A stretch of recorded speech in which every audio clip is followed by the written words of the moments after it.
Geez, I figured you had a sense of humor. After all, you married her! Ah! That's gotta hurt.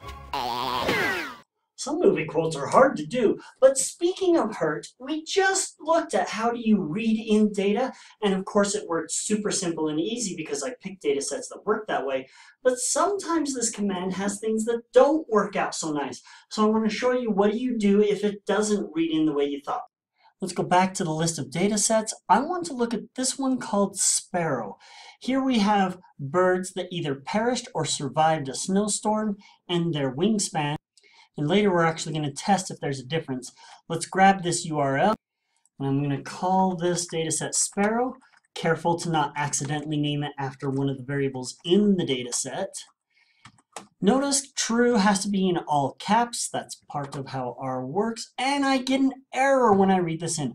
What's the problem? Something about line 25 not being right.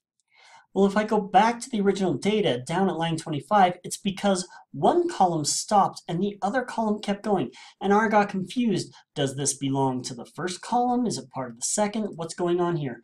Well, they're separated by a tab. So I need to have a way to tell R, look for the tabs. If it has nothing followed by a tab and then the 741, this is part of the second column. So I'm going to make a note here with the hashtag. Doesn't work because of the blank spots. How do I fix it? I'm going to come back here and tell it the columns are separated by, and a /t is how you can tell R that they're separated by a tab. And look, now I have my data set. I can click here, I have perished and survived. If you click on the name of the data set, you can even see it. And down here, where it ran out of data, it just has NA for there's no data here, and then the values for the survived birds continue on. And that's the way that it should read it in. Let's go back and read in another data set that's going to have problems. This one's called bananas. Here we have bananas per tree and the phosphorus level. And the question is, as the phosphorus level grows, does the number of bananas grow? Bananas is measured in pounds, phosphorus levels in ounces. Unlike the other data sets, this one's not real if you're keeping track. But I need a name, bananas, read.table, that URL, and header equals true, and I get problems. Something about line 2. Well, if I go back to my original data set, what R is looking at is here is one column, two columns, 3, 4, 5 columns, and then here there's 1, 2, 3, 4, 5, 6 columns, and now here there's 2 columns, and the program got so confused. Well, what would you do if you were looking at it? You'd say, okay, ignore these 2 lines, here's where the data starts. So I want to tell R, ignore that text that's at the top. So I'm going to come over here. Before I told it what the separator was, now I'm going to say skip those first 2 lines. There's still going to be a problem when I run this. Okay, it looks like it ran fine, but if I actually open up the data, notice the name of my first column is 1384. It was supposed to be that 1384 was the first value. 1813 was the second value, and that's not what's happening. 1813 is the first value, and that first row of data got put in as the name. Why did that happen?